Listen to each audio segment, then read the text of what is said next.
शिवसेनेची होत असलेली अधोगती ही जोशींच्या हिताचीच आहे अशी टीका उद्योगमंत्री नारायण राणे यांनी केली। लोकमान्य दिवाळी महोत्सवाच्या सांगता समारंभाप्रसंगी राणे उपस्थित होते। त्यावेळी ते पत्रकारांशी बोलत होते। जोशी यांनी विधान केले होते की शिवसेना प्रमुख बाळासाहेब ठाकरे यांची इच्छा होती की मीच मुख्यमंत्रीपदी राहावे, पण माझ्यावर षडयंत्र रचले। या विधानास राणे यांनी दिलेल्या प्रत्युत्तरात जोशी यांना नेहमीच कोणत्याही बाबतीत षडयंत्रच दिसते असे सांगत राणे म्हणाले, शिवसेनेतून बाहेर पडलो म्हणून मी आणि छगन भुजबळ आमच्या ठिकाणी व्यवस्थितच आहोत। दिवाळीच्या अगोदर काही फटाके फोडणार का या प्रश्नावर मात्र राणे यांनी थेट उत्तर देण्याचे टाळले। दरम्यान पुणे लोकसभा आणि विधानसभेच्या जागा वाटपाबाबत तरुणांना संधी देणार का, जागा वाटपाबाबत काही ठोस चर्चा झाली का, पुण्याकरता लोकसभेसाठी विश्वजित कदम की रोहित टिळक यांच्यापैकी कोणाला उमेदवारी मिळेल या प्रश्नांवर राणे म्हणाले, विनायक निमण यांच्याप्रमाणेच रोहित टिळक हा सुद्धा माझा कार्यकर्ताच आहे, पण पुण्याकरता योग्य वेळी उमेदवाराचे नाव जाहीर करण्यात येईल। काँग्रेस आणि राष्ट्रवादीत जागा वाटपावरून वाद नाही, एखाद्या जागेवर दावा लावणारे पुष्कळ असतात, पण आमचाही हक्क आम्ही सोडणार नाही। जागा वाटपाचा तिढा सुटलेला असून काहीही वाद नाही, पण 26-22 की 29-19 याबाबत पक्षश्रेष्ठीच काय तो निर्णय घेतील। आगामी विधानसभा निवडणुकीकरता नितेश राणे उभे राहणार असल्याचे समर्थन करत राणे यांनी योग्य वेळी योग्य ठिकाणी राजकीय फटाके फोडण्यात येतील असेही सुतोवाच केले।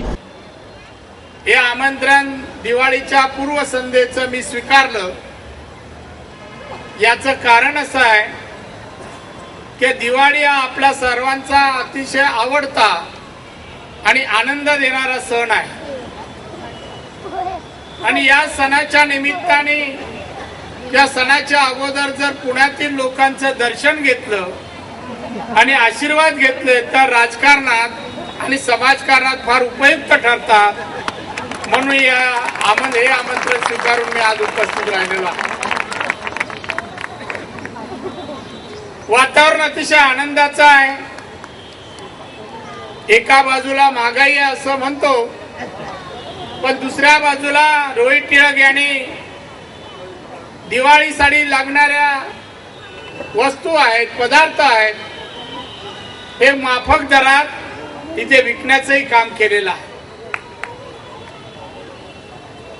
महागाईत पळून निघालेल्या नागरिकांना थोडासा दिलासा मिळाला असेल असं मला स्वतःला वाटतं, पण रोहित टिळक यांनी श्रीमंतापासून गरीब सर्व जातीच्या धर्माच्या लोकांना, विविध क्षेत्रातल्या लोकांना एकत्र आणलं आणि सामुदायिक दिवाळी साजरा करण्यासाठी हा महोत्सव साजरा केला।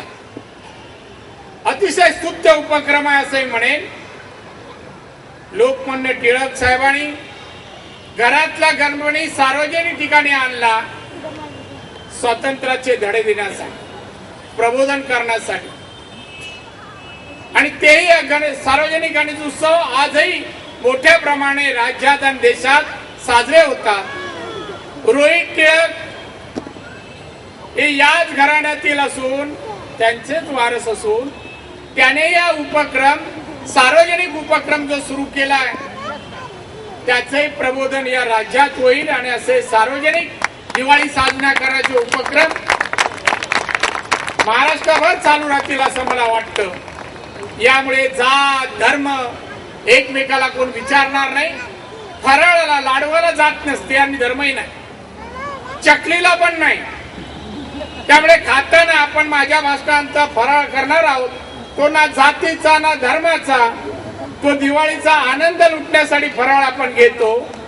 आणि म्हणून रोहित टिळक यांनी हा राबवलेला उपक्रम सार्वजनिक दिवाळीचा उपक्रम अतिशय स्तुत्य आहे आणि म्हणून मी रोहित टिळक यांचं परत अभिनंदन करतो। जो विचारलात की दिवाळीपेक्षा आपल्याला त्याच्यात जास्त आवड किंवा गोडवा वाटतो, तर मला असं म्हणायचं आहे, मनोहर जोशी आणि षडयंत्र एक समीकरण आहे।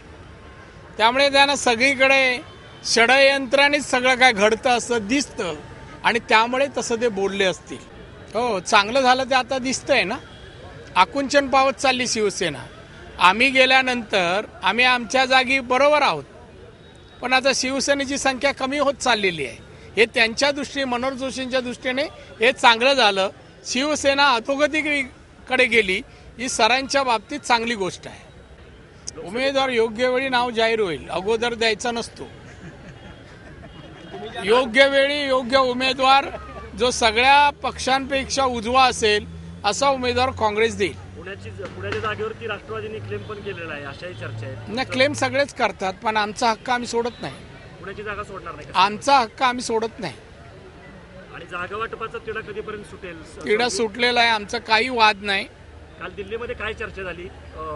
नाही, दिल्लीची चर्चा मला माहित नाही. मी त्या दिल्लीच्या कमिटीत वगैरे नाही आहे. पण आमच्यामध्ये कुठलंही भांडण किंवा गैरसमज तिकिटाबद्दल की जागा वाटपाबद्दल नाही आहेत. आमचं सुरळीत चाललंय. नांदा सौख्य बरे सर. फॉर्म्युला तोच राहणार 26-22 का? नाही, ते वरिष्ठ जाहीर करतील.